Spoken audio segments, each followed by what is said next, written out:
कुमार जी के GS study केंद्र के ट्यूटर में स्वागत है आपका। हम इस वीडियो में प्रधान शिक्षक परीक्षा में पूछे जाने वाले सामान्य ज्ञान तथा सामान्य विज्ञान का लगभग 80 क्वेश्चन को देखेंगे, जो बहुत ही महत्वपूर्ण है। तो देखते हैं, पहला क्वेश्चन है, सिंधु घाटी सभ्यता की सबसे महत्वपूर्ण विशेषता क्या है? तो इसमें पक्की ईंट से बनी इमारत बनी हुई है। अगला है, मेगास्थनीज दूत था, मतलब किसका दूत था? तो सेल्यूकस निकेटर का दूत था मेगास्थनीज। फिर है, कौटिल्य की पुस्तक अर्थशास्त्र किस विषय पर आधारित है? तो शासन कला के सिद्धांत और अभ्यास पर, मतलब राजनीति पर आधारित है। अगला है, त्रिपिटक किसकी धार्मिक पुस्तक है? तो बौद्ध धर्म की धार्मिक पुस्तक त्रिपिटक है। फिर है, अशोक के धम्म का मूल संदेश क्या है?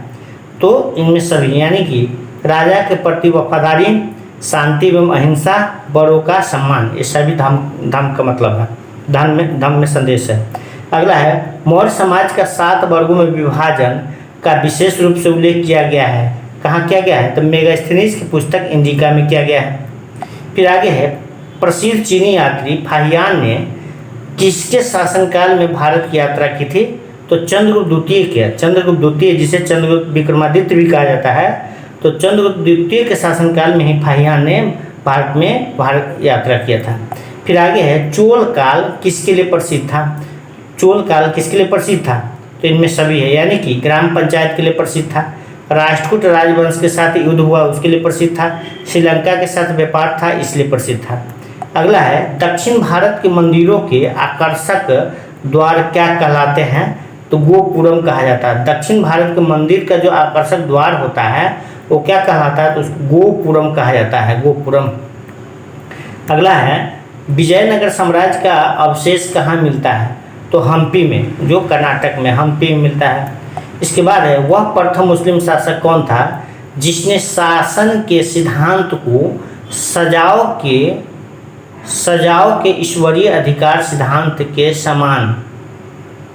समान प्रतिपादित किया था?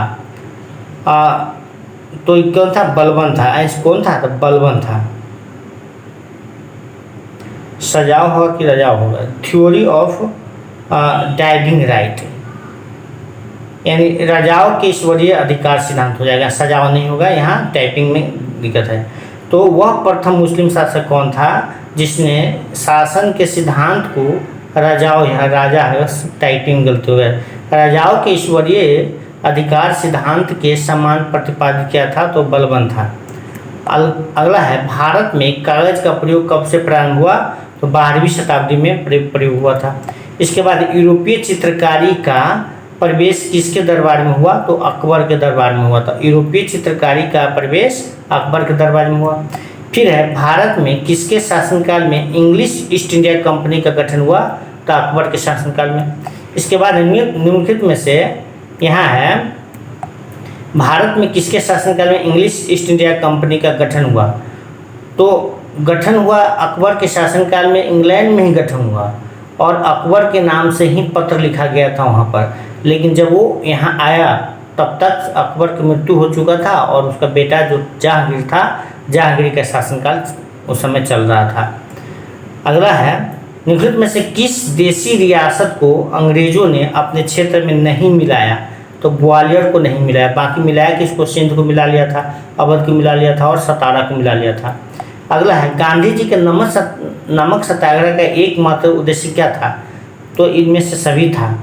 नमक कानून को निरस्त करना, सरकार की सत्ता की कटौती करना, मतलब सरकार की सत्ता की कटौती करना और आम लोगों के लिए आर्थिक राहत देना इत्यादि था। अगला है, 1921 का मुपला विद्रोह कहाँ हुआ था? बहुत ही महत्वपूर्ण है, जो मुपला विद्रोह केरल में हुआ था। अगला है, भारत में स्वदेशी आंदोलन किस दौरान हुआ, कब हुआ? तो बंगाल विभाजन 1905 में हुआ। बंगाल विभाजन के बाद स्वदेशी आंदोलन हुआ। बंगाल विभाजन कब हुआ? तो 1905 ईस्वी में हुआ था। तो भारत में स्वदेशी आंदोलन किस दौरान हुआ? तो बंगाल विभाजन के विरुद्ध आंदोलन उठाया। अगला है, बिहार प्रोविंशियल किसान सभा का गठन कब हुआ? तो 1929 में हुआ था। फिर है, किस अधिनियम के तहत बिहार एक अलग राज्य बना? तो भारत सरकार अधिनियम 1935 के तहत बिहार एक अलग राज्य बना। इसके बाद निम्नलिखित में से किस कमेटी या आयोग ने न्याय पंचायत बनाने की सिफारिश की थी? तो अशोक मेहता कमेटी ने न्याय पंचायत बनाने की सिफारिश की थी। अगला है, निम्नलिखित में से कौन सा कार्य स्थानीय स्वशासन के अधिकार क्षेत्र में नहीं आता है? तो आता कौन है? तो स्थानीय स्वशासन के अधिकार क्षेत्र में सार्वजनिक स्वास्थ्य आता है, स्वच्छता आता है, जन उपयोगी सेवा आता है। नहीं आता कौन? सार्वजनिक अनुशासन का रख रखाव। अगला है, पंचायती राज प्रणाली की सूची में है? तो पंचायती राज प्रणाली राज्य सूची में है। इसके बाद धन विधेयक पेश किया जा सकता है केवल लोकसभा में। धन विधेयक जो है केवल लोकसभा में पेश किया जाएगा, राज्यसभा में नहीं पेश किया जा सकता है। तो इसलिए धन विधेयक पेश किया जा सकता है केवल लोकसभा में। अगला है, भारतीय सर्वोच्च न्यायालय में न्यायाधीशों की नियुक्ति कौन करता है? तो राष्ट्रपति करता है। इसके बाद राज्यसभा का पदेन अध्यक्ष कौन होता है? तो उपराष्ट्रपति होता है। राज्यसभा का पदेन अध्यक्ष कौन होता है? उपराष्ट्रपति होता है। इसके बाद सर्वोच्च न्यायालय के न्यायाधीशों की सेवानिवृत्ति की उम्र कितना है? तो 65 वर्ष होता है। इसके बाद केंद्र सरकार में उच्चतम नागरिक सेवा अधिकारी कौन है? तो मंत्रिमंडल सचिव होता है। इसके बाद भारत में राष्ट्रीय आय की गणना में एक समस्या है। क्या समस्या है? तो असंगठित क्षेत्र होने के चलते समस्या है। इसके बाद भारत में कृषि पुनर्वित्त प्रदान करने के लिए शिखर स्तर की बैंक का नाम क्या है? तो कृषि एवं ग्रामीण विकास राष्ट्रीय बैंक। फिर है, भारत में किस क्षेत्र में प्रत्यक्ष विदेशी निवेश इक्विटी प्रवाह उच्चतम है? तो सेवा क्षेत्र में है। फिर है, भारत में सीमांत कृषि जोत का आकार कितना है? तो 1 हेक्टेयर से कम है। भारत में सीमांत कृषि भूमि जोत का आकार कितना है? तो 1 हेक्टेयर से कम है। फिर है, वैश्वीकरण में सम्मिलित नहीं है। कौन वैश्वीकरण में सम्मिलित नहीं है? तो वैश्वीकरण में सम्मिलित कौन कौन उसको देख लेता है। आयात शुल्क में कमी है, आयात लाइसेंसिंग का उन्मूलन ये भी है, वैश्वीकरण में सम्मिलित है। प्रत्यक्ष विदेशी निवेश का उन्मुक्त प्रवाह ये भी है, वैश्वीकरण में सम्मिलित। इसके बाद सार्वजनिक क्षेत्र की इक्विटी का निवेश ये नहीं है। अगला है, भारत में अर्थ शोधन निवारण अधिनियम कब से लागू हुआ? तो 2005 से। अर्थ शोधन निवारण अधिनियम कब से लागू है? तो 2005 से लागू है। इसके बाद शब्द संक्षेप है ट्रिम्स, TRIM से क्या बनता है? तो व्यापार संबंधित निवेश उपाय। अगला है, बिहार में कृषि भूमि की जोतों का औसतन आकार दूसरे राज्यों की तुलना में कितना है? न्यूनतम से द्वितीय है, मतलब नीचे से दूसरा स्थान पर है बिहार का। अगला है, भारत के किस राज्य में कपास का औसतन उत्पादन सर्वाधिक है? तो आंध्र प्रदेश में औसतन उत्पादन सर्वाधिक होता है। इसके बाद है, कोकोस प्लेट किसके मध्य पाई जाती है? कोकोस प्लेट जो है किसके मध्य पाई जाती है? तो पाई जाती है मध्य अमेरिका तथा प्रशांत प्लेट के बीच पाई जाती है कोकोस प्लेट। इसके बाद है, संयुक्त अमेरिका का रस्ट बाउल संयुक्त राज्य अमेरिका का रस्ट बाउल है। निम्नलिखित में से किस प्रदेश से संबंधित है? तो पिट्सबर्ग प्रदेश से संबंधित रस्ट बाउल। अगला, निम्नलिखित में से कौन सा उपनाम प्रोफेसर अमर्त्य सेन से संबंधित है? तो सक्षमता उपागम है। इसके बाद निम्नलिखित में से कौन सा विश्व का कहवा पतन के नाम से आता है? विश्व का कहवा पतन के नाम से किसको जानता है? तो सैंटोस को जाना जाता है। फिर निम्नलिखित में से किस राज्य में सर्वाधिक क्षेत्र वनों का अंतर्गत पाया जाता है? तो अरुणाचल प्रदेश में। फिर निम्नलिखित में से कौन सी मिट्टी नदियों द्वारा निर्मित होती है? तो जलोढ़ मिट्टी जो है नदियों द्वारा बहा कर लाई जाती है। इसके बाद भारत के कुल विद्युत उत्पादन में जल विद्युत का योगदान कितना है? तो 22% है। फिर है, भारत के जनसंख्या अध्ययन में कौन सा जनगणना को डेमोग्राफी डिवाइड के नाम से जनसंख्या विभाजन डेमोग्राफिक यानी जनसंख्या, तो इससे पहले भी वीडियो में देखे थे 1921 को जनसंख्या विभाजन के महाजनसंख्या विभाजन के नाम से आता है। अगला है, तमिलनाडु में सर्वाधिक सूती वस्त्र के कारखाने कहाँ पाए जाते हैं? तो कोयम्बटूर में पाए जाते हैं। फिर निम्नलिखित में से भारत का कौन सा राज्य रबर के उत्पादन में अग्रणी है? तो रबर के उत्पादन में केरल राज्य अग्रणी है। इसके बाद है, राष्ट्रीय जल मार्ग 1 जोड़ता है, किसको जोड़ता है? राष्ट्रीय जल मार्ग 1 किसको जोड़ता है? तो हल्दिया को इलाहाबाद से जोड़ता है। राष्ट्रीय जल मार्ग 1 जो है हल्दिया से इलाहाबाद को जोड़ता है। इसके बाद राजस्थान राज्य की खेतरी बेल्ट, राजस्थान की जो खेतरी बेल्ट है किसके लिए प्रसिद्ध है? तो तंबा खनन के लिए खेतरी बेल्ट प्रसिद्ध है, खेतरी। इसके बाद है, विद्युत लैंप का आविष्कार किया किसने? एडिसन के द्वारा हुआ। विद्युत लैंप का आविष्कार एडिसन ने किया था। इसके बाद विटामिन सी का सर्वोत्तम स्रोत कौन होता है? तो आंवला में सबसे ज़्यादा विटामिन सी पाया जाता है। इसके बाद खतरे के संकेत के लिए लाल बत्ती व्यवहृत होता है, क्यों? क्योंकि इसका न्यूनतम बिखराव होता है, बिखराव न्यूनतम होता है। अगला है, जिस व्यक्ति को दूर की चीज़ों को देखने में दिक्कत होती है उसे क्या है, मतलब दूर की वस्तु को देखने में दिक्कत है, यानी नज़दीक की वस्तु स्पष्ट दिखता है, इसका मतलब निकट दृष्टि दोष है। और निकट दृष्टि बड़ा वाला है, निकट बड़ा है, निकट, तो इसके अवतल लेंस का प्रयोग है, नतोदर ताल, मतलब अवतल लेंस का प्रयोग किया जाता है, जिसको नतोदर ताल भी कहते हैं। अगला है आलू है। आलू क्या है? तो आलू एक प्रकार का तना है। फिर ध्वनि सर्वाधिक गति से चलती किसमें? तो इस्पात में। ध्वनि जो है इस्पात में सर्वाधिक गति से चलती है। इसके बाद किसी वस्तु को भार न्यूनतम होगा यदि उसे रखा जाए, कहाँ रखा जाएगा? तो पृथ्वी के केंद्र पर रखा जाएगा, तो पृथ्वी के केंद्र पर किसी व्यक्ति का भार जो होता है शून्य होता है। और भूमध्य रेखा पर इसके बाद ध्रुव पर अधिकतम होता है, ध्रुव पर अधिकतम होता है, और भूमध्य रेखा पर कम से कम होता है, लेकिन केंद्र पर जो होता है शून्य होता है। अगला है, उबलते हुए तरल पदार्थ की सतह पर उसकी वाष्प का दबाव कितना होता है? उबलते हुए तरल पदार्थ की सतह पर उसकी वाष्प का दबाव होता है, कितना होता है? 760 mm पारे से कम। इसके बाद है सौर सेल यानी सोलर सेल परिवर्तित करता है, क्या करता है? तो प्रकाश ऊर्जा को विद्युत ऊर्जा में, सूर्य से जो प्रकाश आता है उस प्रकाश ऊर्जा को विद्युत ऊर्जा में, मतलब करंट बनाता है उसको, तो विद्युत ऊर्जा में परिवर्तित करता है सोलर सेल। अगला है, किसी तत्व का भार माने परमाणु भार जो है 18 है, जिसमें 7 इलेक्ट्रॉन है, प्रोटॉन और न्यूट्रॉनों की संख्या, तो जितना इलेक्ट्रॉन होगा वो प्रोटॉन होगा, तो 7 प्रोटॉन भी हो जाएगा। और न्यूट्रॉन कितना होगा? तो 18 में से 7 को घटाएंगे तो 11, तो 7 प्रोटॉन हो जाएगा, 11 न्यूट्रॉन हो जाएगा। अगला है, प्रकाश वर्ष इकाई है, किसकी? दूरी की इकाई है। प्रकाश वर्ष किसकी इकाई है? तो दूरी की इकाई है, खगोलीय दूरी का इकाई है। प्रकाश वर्ष जो है खगोलीय दूरी की इकाई होता है, खगोलीय प्रकाश वर्ष खगोलीय दूरी की इकाई होता है।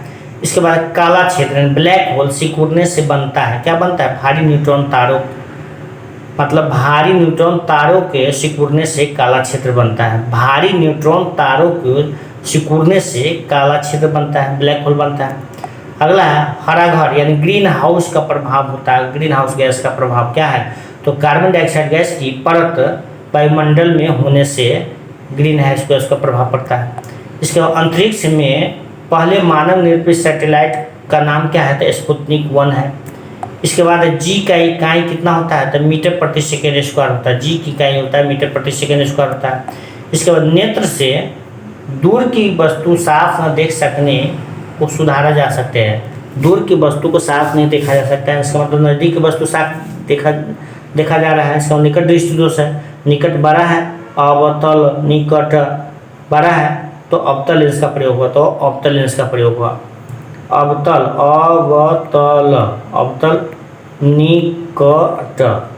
निकट बड़ा से जुड़ेगा। इसका उत्तल छोटा है, उत्तल छोटा लिखा हुआ तो दूर हो जाएगा, दूर ते हो जाएगा। तो अवतल निकट दृष्टि दोष को दूर करने के लिए अवतल लेंस का प्रयोग करेगा, दूर दृष्टि को दूर करने के लिए उत्तल लेंस का प्रयोग करेगा। इसके बाद जीव कोशिकाओं में अनुवांशिक लक्षणों के नियंत्रण में निम्नलिखित में से कौन सा उत्तरदायी है? तो डीएनए। फिर है, निम्नलिखित में से किस युग्म के सही सुमेलित नहीं है? तो B1 संतरा में नहीं पाया जाता, संतरा में विटामिन सी पाया जाता है, इसलिए गलत है। विटामिन डी कॉड मछली जो होता है उसके यकृत तेल में पाया जाता है, भी सही है। विटामिन ई जो होता है अंकुरित गेहूँ में पाया जाता है, अंकुरित तेल। इसका विटामिन के जो अल्फा पाया जाता है। अगला है, टेफ्लॉन निम्नलिखित में से किस एकलक का बहुलक है? तो क्या है? टेफ्लॉन जो है टेट्राफ्लोरोएथिलीन है। टेफ्लॉन किसका बहुलक है? तो टेट्राफ्लोरोएथिलीन होता है। अगला है, बेकेलाइट निम्नलिखित में से के संघनन से बनता है? बेकेलाइट किसके संघनन से बनता है? फिनॉल तथा फॉर्मल्डिहाइड के संघनन से बेकेलाइट बनता है। फिर अगला है, निम्नलिखित में से किस विटामिन को क्या है? अर्गोकैल्सिफेरॉल कहते हैं। कैल्सिफेरॉल विटामिन D2 को अर्गोकैल्सिफेरॉल कहा जाता है। विटामिन डी को कैल्सिफेरॉल कहते हैं और विटामिन D2 को अर्गोकैल्सिफेरॉल कहते हैं। अगला है, निम्नलिखित में से कौन सा युग्म सही नहीं है? तो रेटिनॉल 0-थैलेमिया सही है। टोकोफेरोल जो होता है विटामिन ई से संबंधित है, लेकिन बेरी विटामिन बी से संबंधित है और टोकोफेरोल विटामिन ई से संबंधित है, तो ई नहीं मिल रहा है। इसके बाद साइनोकोबाल्मिन जो है रक्तअल्पता B12 को साइनोकोबाल्मिन के नाम से जानता है, तो ये इससे जिससे रक्तअल्पता में इसके कमी से होता है, तो ये भी सही है। इसके ऑर्गोकैल्सिफेरॉल विटामिन डी को ऑर्गोकैल्सिफेरॉल कहा जाता है, जो रिकेट्स होता है, तो मिलता है, लेकिन ये नहीं मिल रहा है। अगला है, इंसुलिन क्या है? तो इंसुलिन एक प्रकार के प्रोटीन होता है, हार्मोन भी होता है। इसके निम्नलिखित में से कौन प्रतिजैविक औषधि है? तो क्लोरैम्फेनिकॉल क्या है? क्लोरैम्फेनिकॉल क्या है? एक प्रतिजैविक औषधि है। अगला, निम्नलिखित में से कौन सा हार्मोन स्तन ग्रंथियों से दूध स्राव होने में भूमिका निभाता है? तो ऑक्सीटोसिन दे करके, जैसे कि भैंस को, गाय को दूध दूहना रहता है, बच्चा नहीं रहता है, तो उसको ऑक्सीटोसिन का सुई दे करके उसे दूध प्राप्त किया जाता है। अगला है, वनस्पति तेल से वनस्पति घी बनाने में प्रयुक्त होने वाला गैस कौन है? तो हाइड्रोजन गैस का प्रयोग किया जाता है। वनस्पति तेल से वनस्पति घी बनाने में किसका प्रयोग हो जाता है? तो हाइड्रोजन का प्रयोग किया जाता है। अगला, घरेलू ईंधन के रूप में प्रयुक्त एलपीजी में मुख्यतः क्या होता है? तो एलपीजी में आइसोब्यूटेन होता है, प्रोपेन होता है, ब्यूटेन भी होता है, तो इनमें से सभी हो जाएगा। इसके बाद साबुन ग्रीज को हटाता है, साबुन जो है ग्रीज को हटाता है पैसीकरण द्वारा। साबुन जो है ग्रीज को हटाया किसके द्वारा? पैसीकरण द्वारा हटाता है। फिर अगर निम्नलिखित में से कौन सा विटामिन प्रतिस्कंदन विषों को प्रतिविष प्रतिकारक के रूप में प्रयोग किया जाता है? तो विटामिन के, स्कंदन जेहू है तो विटामिन के देना है। अगला है, मानव शरीर में विटामिन ए भंडारित होता है, कहाँ रहता है? यकृत में, लीवर में। यह मानव शरीर में विटामिन ए भंडारित रहता है, स्टोर रहता है कहाँ? यकृत में, यानी लीवर में। अगला है, रक्त कैंसर जिसे ल्यूकीमिया कहा जाता है, की रोकथाम में प्रयोग किए जाने वाले रेडियो समस्थानिक कौन सा है? तो फास्फोरस 32 से रक्त कैंसर को और क्या है रोकथाम में प्रयोग किया जाता है इसका अगला है, तो इस तरह से लास्ट 80 क्वेश्चन था इस वीडियो में, जो बहुत ही महत्वपूर्ण था प्रधान शिक्षक परीक्षा के लिए, समान ज्ञान था, समान विज्ञान संबंधित। फिर इससे आगे अगले वीडियो में देखेंगे, तब तक के लिए धन्यवाद।